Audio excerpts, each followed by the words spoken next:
Okay, we looked at how various civilizations grew out of the ancient ones, the ones in Mesopotamia and India particularly, or in Egypt and China.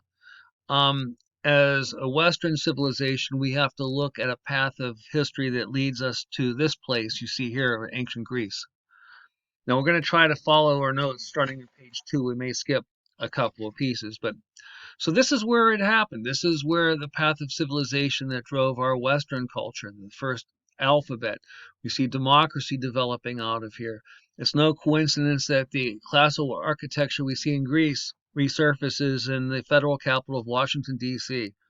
Our culture is deeply indebted to a society that comes in from Greece, although it didn't begin here. Greece is going to draw heavily from the ancient civilizations of Egypt and Mesopotamia, as well as those people that invaded this place and adapted and adopted a culture that would become the foundation of Western civilization. So we're on page 2, and we're going to look at topography. So the next couple slides here deal with question 1 about topography. A couple things you have to keep in mind that a society that's islands and mountains is going to develop differently than one that develops in a large kind of endless plain. Where the Greeks ended up and settled and built their culture was a peninsula with islands and mountains. It's on the sea, so the sea and proximity to the sea is going to shape an awful lot of the culture that develops there. The idea of sea travel, trade, colonization, things that would later, on a much bigger scale, cite the British Empire and eventually even the United States. You could see its close proximity to here, Mesopotamia, and down here into Egypt because of trade, economic interests. Other things come beside trade, including the alphabet, which was first developed in this region right here. And that becomes one of the fundamental aspects of our culture today. The Roman alphabet, which came via the Greeks. So you take a look there. The Greeks had also settled colonies, we'll see, in Spain, in North Africa, in the western areas, Italy, etc.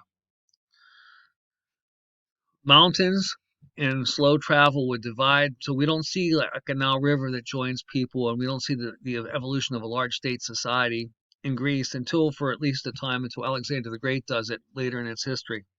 Its climate's moderate, sort of like Southern California, so this promotes kind of a robust outdoor life and a public life. A lot of the sports that we know today, like wrestling, javelin throwing, these sporting contests come from ancient Greece. And it's interesting and ironic to note that the Greeks, the word Nike or Nike was the goddess of victory in ancient Greece. And of course, Nike or Nike sells a lot of sporting goods equipment. Well, the ancient Greeks didn't wear many sporting equipment, including wrestling. It was all done in the naked. The word gymnasium means nude or naked. So when we do Greco-Roman wrestling, we're not really doing Greco-Roman wrestling, if you know what I mean. Okay, now we're going to move on to number 2, but we're not going to spend a lot of time looking at number 2 so much as we're going to be looking at myths, which deal with on page 3, question 3, and some collaborative thinking. Now, Greek history unfolded gradually over a long arc of history.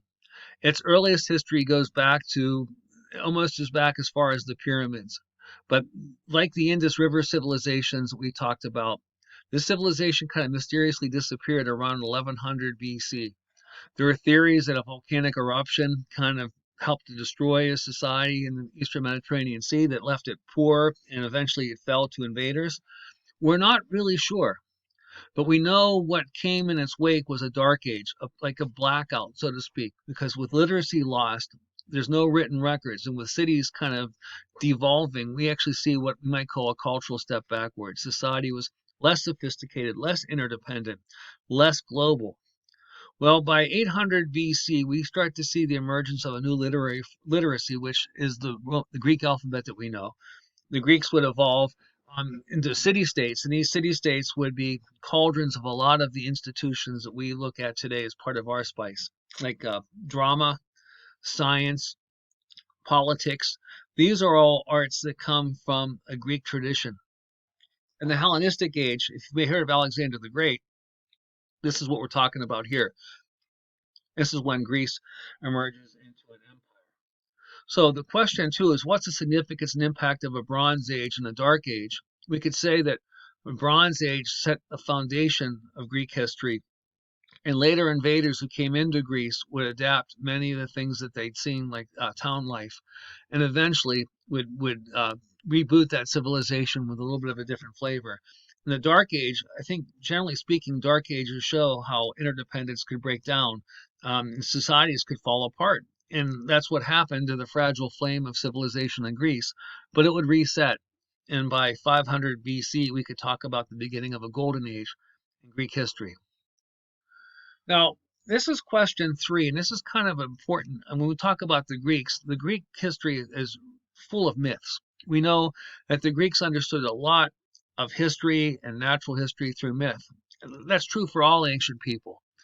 But we mustn't make the mistake to think that myths are simply made up stories to fool people or to entertain people. A way to keep society on the same path, a way to acculture children to maintain the values of civilization is often done, particularly with pre-literate societies, is through myths. You create stories of heroes. People remember stories, and stories would reflect heroic virtues. It would reflect ideas of love and understanding of the way the world operates. Stories are a lot easier to memorize than textbooks. So in many ways, myths, and when they became written down, became filled that gap for people like religion, the gap between what people understood and what they could see. The epics of the poet named Homer, who legendary was a blind poet who had written down his stories. These traditions of telling stories of great epic heroes and battles like the Trojan War and the idealized stories of those in the past was a way for the Greeks not just to remember their past and connect to it, but a way for them to teach their children about what heroes do. The great hero, for example, Achilles, from the battles of the Iliad.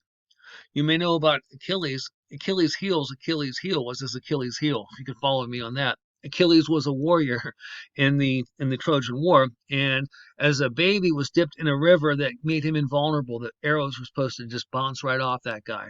He's a pretty hard body guy. Well, when his mother dipped him in the river, she held him by his heel. That's why she gripped him. So when the arrow by the Trojan warrior Hector struck him in the heel, he died. So his Achilles heel was his Achilles heel. But the Greeks were full of stories. There's stories about ambition and hubris. Hubris, the fall of great heroes, like the story of Icarus, who built wings so he could fly among the birds in the sky. But because of his confidence and his arrogance, he flew too close to the sun, and the wings that he had made out of wax had melted, and he crashed into the sea. The island that was supposed to be the place he crashed in is still today known as Icaria. So myths are very important because they help connect people but through stories to their past and to the world that they live in. And they work very well for pre-literate societies too because they can be passed down and remembered by storytellers, which are a lot easier to remember than charts and textbooks. So, take a look at number 3. What's the function of myth? How did myth connect the Greeks to their world?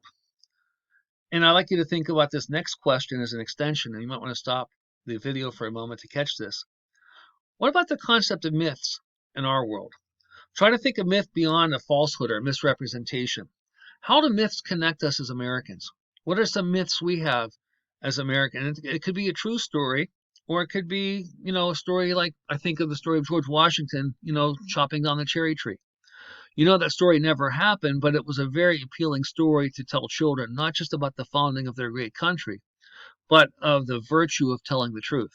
So you can see what myths do and how they're passed down and how they become sticky and how they help shape culture over generations. So you might want to stop and look at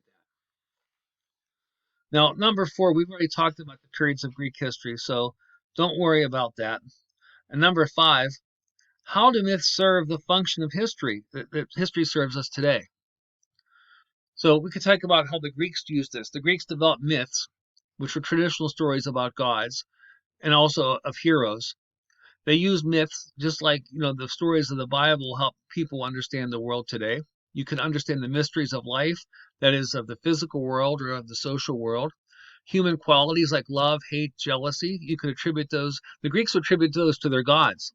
The Greek gods, unlike the god of universal Christianity, was a jealous human god. The gods were vain, gods were jealous, gods were insecure, but oftentimes their drama was a lot bigger. When you're a god, your drama could cause storms or it could cause earthquakes, etc.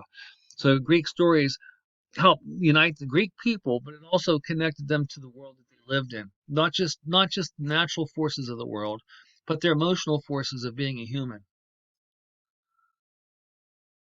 So we'll skip through this. The Trojan War, though, is one story of Greeks' most ancient history and how they remembered it over generations and how it made heroes of their ancestors over the dreaded the Trojans who lived on their neighborhood in the neighborhood of the Mediterranean Sea.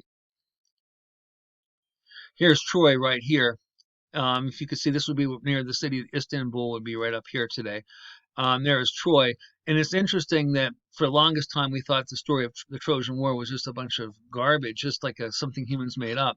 But archaeologists about 150 years ago uncovered a lot of remains here, what appeared to be a colossal war with evidence of Greek attacks in a city that would eventually fall. They didn't find the Trojan horse, but they found aspects of a long protracted war and over generations, just like the game telephone, the story repeated over a line of people. Some elements get exaggerated, other elements get dropped out, and what's left is a story that has a seed of truth to it. Now, the cities that we're still just looking at myths here as we move ahead. This is the remains of the city of Mycenae, one of the cities that was allegedly involved in the Trojan War. Later Greeks who separated from this history by Dark Age had to try to figure out who built this. These ruins were among them, and to the Greeks they came up with this idea that the wall here was so colossal it could only be made by a race of 12-feet cyclopses who had disappeared from the earth. So that's why the archaeologists still today refer to these as Cyclopean walls. So what we're going to do right now is we're going to stop, and I want you to watch this short video about the connection between myth and Greek's ancient Bronze Age history that was remained through the oral traditions of the Dark Age.